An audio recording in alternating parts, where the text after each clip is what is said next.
Hi all, this is the MakeHaven badging video for our new spiral mixer.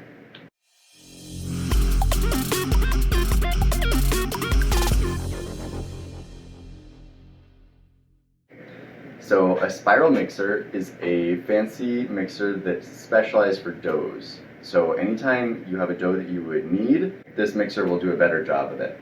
So you might wonder why we need this when we already have a KitchenAid with a dough hook. So we'll go look at this to help explain why. So if you look down in here, we'll turn it on slowly. You can see that the KitchenAid, is called a planetary mixer because we have this hook and it's rotating around its axis, but it's also orbiting in a big circle.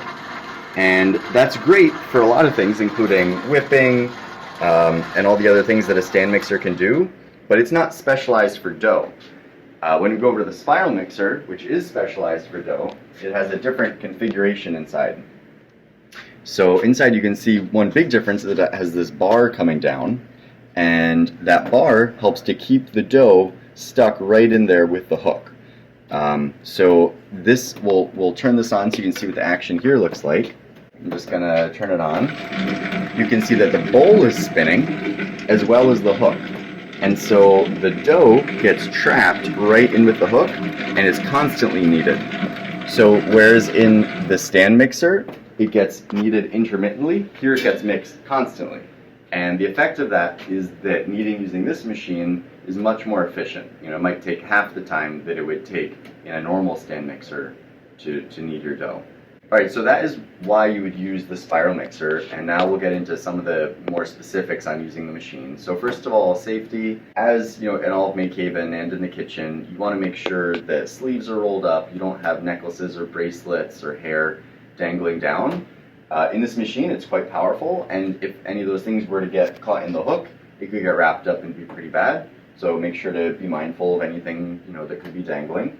The only other safety thing that applies here is cleaning up, which we'll get to later. So make sure to leave the machine clean for the next person. In terms of use, it's fairly simple. There aren't too many buttons on there. Once you're ready to make your dough, then you can put the ingredients in the bowl and use it to incorporate the ingredients. And on a bigger industrial machine, you would find that it might have just two speeds, 1 and 2, where 1 is a slower speed for incorporating the ingredients, and you'd want to do that so the flour isn't spraying everywhere and making a mess.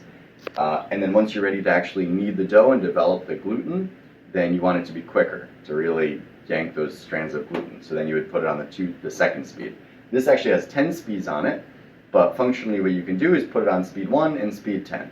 And there may be exceptions to that where you want to use speeds in the middle or for different purposes, but in general you'll put it on speed 1 for incorporating and speed 10 for developing the gluten and really getting that dough kneaded. Then on the side, if you can see around here, I'll try to turn it so you can see better.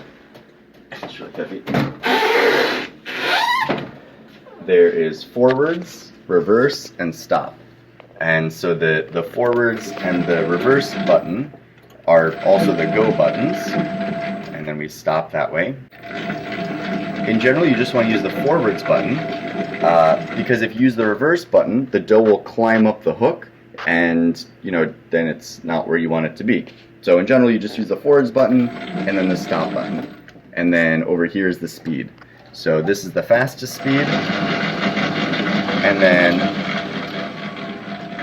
that's our nice slow speed.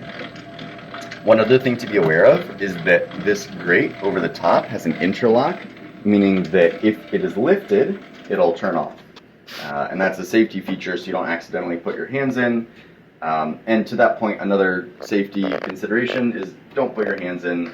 Don't put your hands in the sides.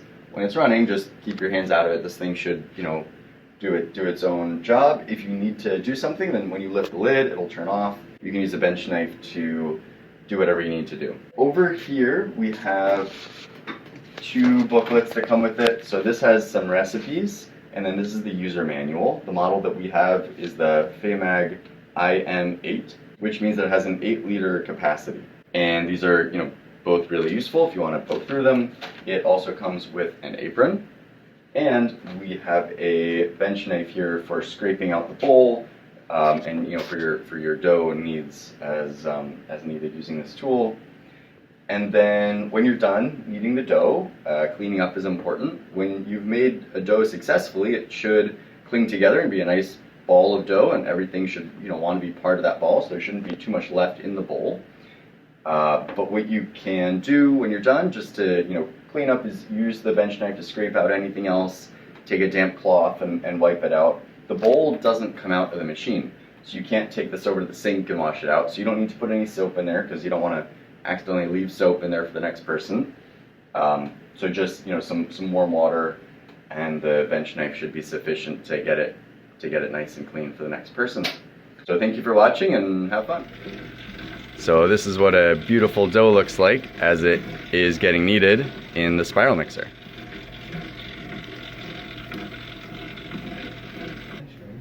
To cut down.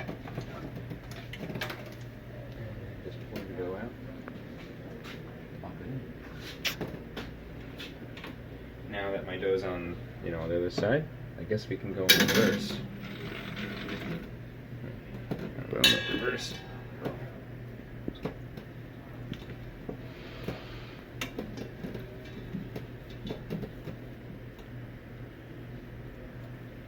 See how the dough kind of just comes with itself. It wants to be with the dough. Oh, yeah. Boom.